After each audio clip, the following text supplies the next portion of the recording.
Konnichiwa, Mr. Mitchell. Or hello, Mr. Mitchell. Right? Whether you do this, thumbs up, whatever. You need to always address the teacher of the dojo. That's the first thing you do. Okay? If the teacher is not around, you address the senior student, the highest ranked person. Walk up, you put your hand down. Konnichiwa, Sergio, konnichiwa, konnichiwa, whoever. Okay? You show humility. That's what shows honor and respect. It's being humble. If there's no one around, you always address the front of the room. Come up, bow, and then you show your respect. You bow towards the mat, then you come on the mat. If permission's been given. Not wait. Okay? Then we show respect to everybody in the room. You do the same thing when you leave. That's why we all bow towards each other. Sign of respect. Cool? Then what do you do? Come on the mat. No talking. No need to talk. Let's say, hey, how are you doing? How's your kids? Cool. We're all done. Readings are done. Then you need to start stretching. You need to warm up. Doing the rolls and moving around, getting your body mobile. And then if you have time and your sensei allows it, your instructor allows it, then you need to start practicing the skates as fast as you can.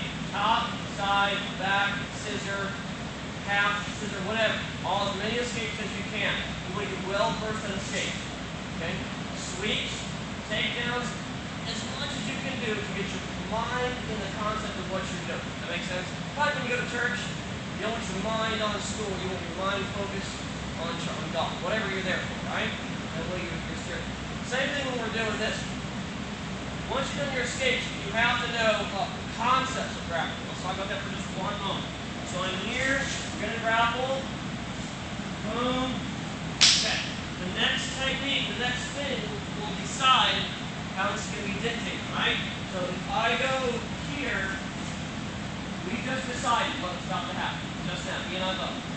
What did we decide? Now I'm playing the bottom game. Bottom, top. He wants to play the top. What he's doing is correct. Okay? Let me show you what beginners do. They always go. This is wrong. This is right. Yes.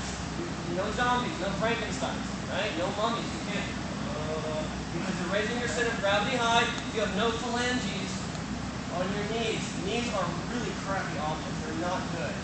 They're just not. They're not designed well. You know, God had a little bit better. We have little things sitting out. I'm not saying before the day with the phalanges on the knees. So it doesn't look crap. But nevertheless, this would have been smart, right? I don't think God also intends for us to be any for us to break each other's arms. So maybe that's why. Breathe out. Before out of the knee. Right? So here we go. This would have been a good idea. But the problem is that because knees are just round objects, right? It's really hard to be able to use them as far as grappling is concerned for start and stop. So, if I'm going to do what I'm going to do, what I need to do is figure out how I'm going to be able to be mobile. If I'm going to play the top game, see I'm sitting on my foot, or I can be here because I can come up the top. I want to play the bottom, I can be here, or I can be feet together, or I can be in the spider web. My goal, goal of the bottom guy versus the top guy. What's my goal? What's my objective?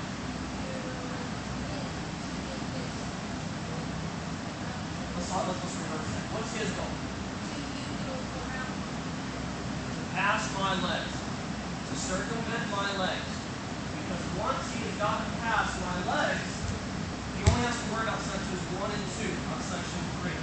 Right? He has now canceled my hits. Right? So therefore, his only goal when starting is to what? Turn on my legs. Therefore, the only goal of the bottom guy is what? Not getting. Not letting him.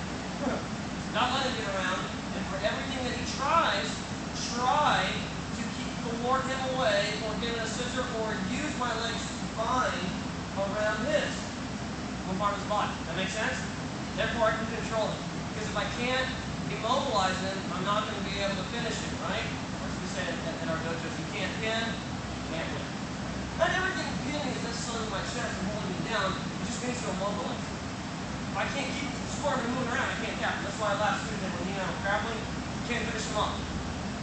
Right? He's like a mental patient all 3 steps. all moving around. You can't finish somebody who won't be still. Be still, right? And your goal is to not be still. So when two people are grappling, the guy that's typically not moving is probably the guy that's losing. So anytime you get into a bad position, you need to quickly get out of it. My green belt last night, he was so proud of it, Sam. I asked myself, man, you are just really getting good. Getting real close to his blue belt. And I said, what do you think, has been your biggest form of improvement? He goes, well, I recognize when you and Coach get me in something, the longer that I stay there thinking about it, the worse it gets. The worse the spider bites that fly. So the faster I get out of it, the less damage you can do. And he has figured that out so well, and he moves so quickly in everything that I do to him, that it's very hard to grapple him, which is good. Good for me and bad for me, right? Cool? So the only thing he's trying to do is get around my legs. The only thing I need to do is keep him from doing that is use my legs, right? So he knows my legs are the problem, so he's got to get away from it. The first thing we're going to do, this drill, and all we're going to do is try to keep your knees wide. Okay? Your knees are weak, your hips, are weaker when your knees are closed. You cannot control them. They have less strength in your hip flexors do. So when I'm here, if my knees are like this, it's very easy to put. You can't stop me. Now you just beat me up in my system, right? No good. I like that. One of it. So here we go. So I need my knees wide. So that way everything he tries to do to come around, even if he grabs hold of my knees, right, he's not going to be able to try to push them to the side. See that? I can always get a control position and take him over. Make sense? It's not going to be foolproof. There's no such thing as a foolproof technique. If there was, you'd only need that. That's why there's hundreds and hundreds of moves, because none of them are perfect. Because they work with the human body, the human body's not perfect. Does this make sense?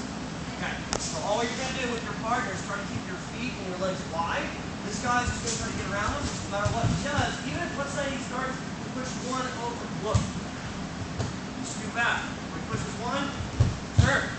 So I just need to keep him from getting around his legs. The only thing he wants to do is get around. If he's able to do so, start over.